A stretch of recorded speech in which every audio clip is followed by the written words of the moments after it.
My grandfather and great-grandfather started Junction Auto in 1931. If you want to pay more, that's your business. If you want to pay less, that's my business.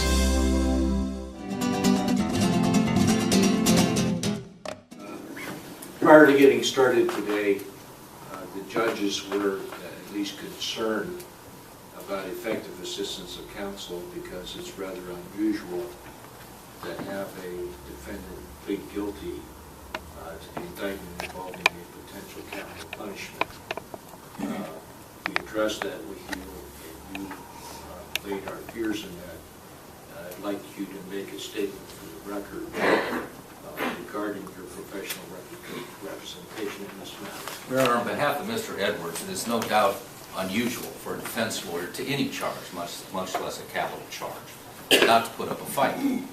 But the bottom line call to duty of any lawyer, defense, state, or otherwise, certainly a defense lawyer, is to represent the wishes of a competent client. With Judge Burt's order, Mr. Edwards was evaluated, he was deemed competent.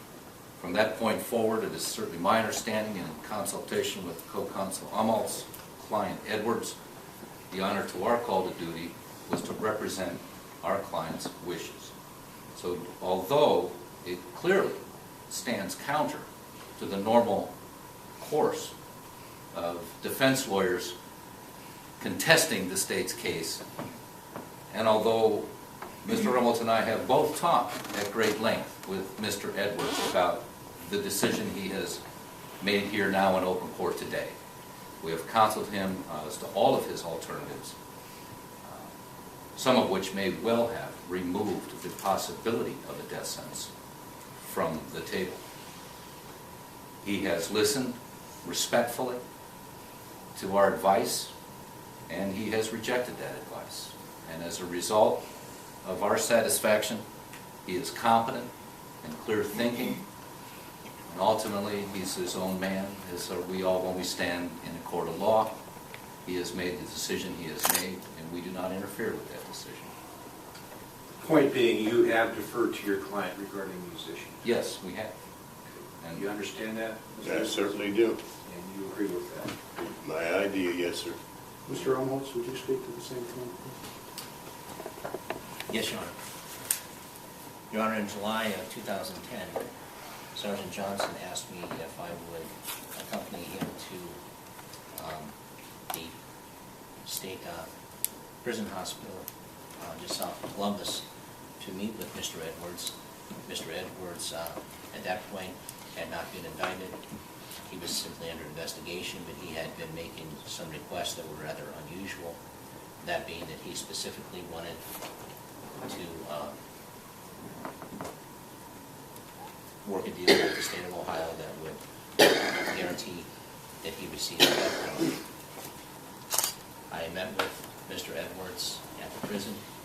I discussed with him that this was really a rather unusual circumstance for a public defender to be involved in. I also advised him that at the very least we would have to determine if he was competent to make such a decision. Immediately upon my return from the prison, I contacted our state public defender, Mr. Young. Mr. Young then consulted with Mr. Meyers. Mr. Meyers then had several communications with me, and ultimately, as this court is aware, obviously this court appointed Mr. Meyers and I to represent Mr. Edwards following the indictment. During that time, I know that every time Mr. Meyers has consulted with Mr. Edwards, he has given him the opportunity to change his mind. We have discussed with Mr. Edwards that possibility this morning on at least 3 occasions. I am confident that Mr. Edwards is making this decision with full knowledge and in complete competence as to what he is doing. He is aware of all of his options. He is aware that, as Mr. Meyers said, there is a very real possibility that were he to pursue a trial in this matter, the death penalty may not be on the table. It could be removed from the table. Nevertheless, he has knowingly made this decision with full knowledge of what he's doing. Thank you. Mr. Edwards, you understand that there is no guarantee of the death penalty being imposed. I understand. You understand that it may be likely, and we'll address that if necessary at the next phase, but your plea of guilty does not guarantee imposition of the death penalty. Do you understand? I understand. That you have instructed your attorneys to follow your wishes in entering this plea and any subsequent procedure that we do, even though it may be against their advice. Yes, sir. They've advised me that it's not normally their procedure, and this is what they're doing, what I asked them to do, and that's what I want. They are doing as I've instructed them to do, which is normally not what they do, but they're doing it, and I'm content with it. You understand, of course, the concept of buyer's remorse. This is buyer's remorse multiplied 1,000 times. You pretty Say that much, again? buyer's remorse, you do something and you change your mind. You have very limited options to change your mind as this proceeds. Do you I understand? think I've been asked, I would possibly say 50 times if I wanted to change my mind Let's go over for the last 51. few months.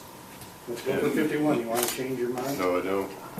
And just, Mr. Edwards, you are satisfied that both your attorneys in this case have been effective in their representation of you? Very, very satisfied.